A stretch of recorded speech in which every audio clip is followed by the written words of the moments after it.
নিয়ে আসছি রসুনের একটি মজাদার রেসিপি। রসুনের বিভিন্ন উপকারিতা রয়েছে।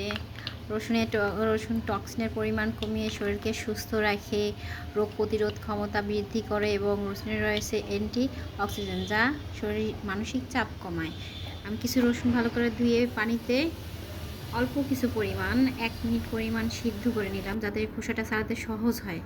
এবার খোসাগুলো ভালো করে ছাড়িয়ে এটাকে আলাদা করে রেখে দেব। সেটা রেখে দিয়ে এখন কয়েকটা কোয়েলের ডিম সিদ্ধ করে খোসা ছাড়িয়ে রেখে দিলাম। এখন এই রসুনের মধ্যে আমি কিছু উপকরণ মেশাবো। এর মধ্যে দেব কিছু পরিমাণ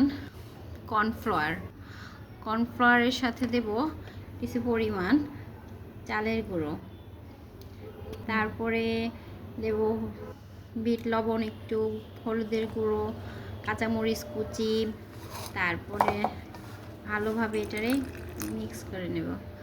ভালোভাবে মিক্সড হয়ে গেলে এটাতে একটু পানি দিতে হবে, বেশি পানি না, অল্প পরিমাণে দিতে হবে। পানি একটু বেশি হয়ে গেছিলো, তারপরে আবার আমাকে একটু দিতে হয়েছে, একটু আটা দিতে হয়েছে, সামান্য পরিমাণ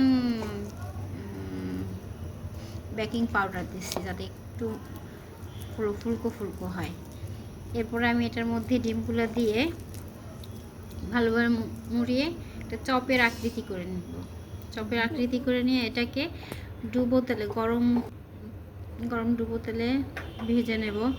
একটা একটা করে সব কটি বড়া আমি দিয়ে দিলাম। এরপরে অল্প আছে, মিডিয়াম আছে, আমি এটাকে উল্টে পাল্টে ভালোভাবে ভেজে নিলাম। এটা একটু বাদামি কালার করতে হবে। একটু বাদামি কালার হলে একটু আস্তে জাল করে দিতে হবে। বেশি জাল করে নিলে এটা পুড়ে যাবে, মচমচে হবে না, তখন খেতেও স্বাদ লাগবে না। তো হয়ে গেল আমার মজাদার রসুনের পাকোড়া। এই পাকোড়াটা খেলে আপনাদের অনেক উপকার হবে। এটা খাওয়ার ফলে অনেক রোগ প্রতিরোধ ক্ষমতা বৃদ্ধি পাবে এবং খেতেও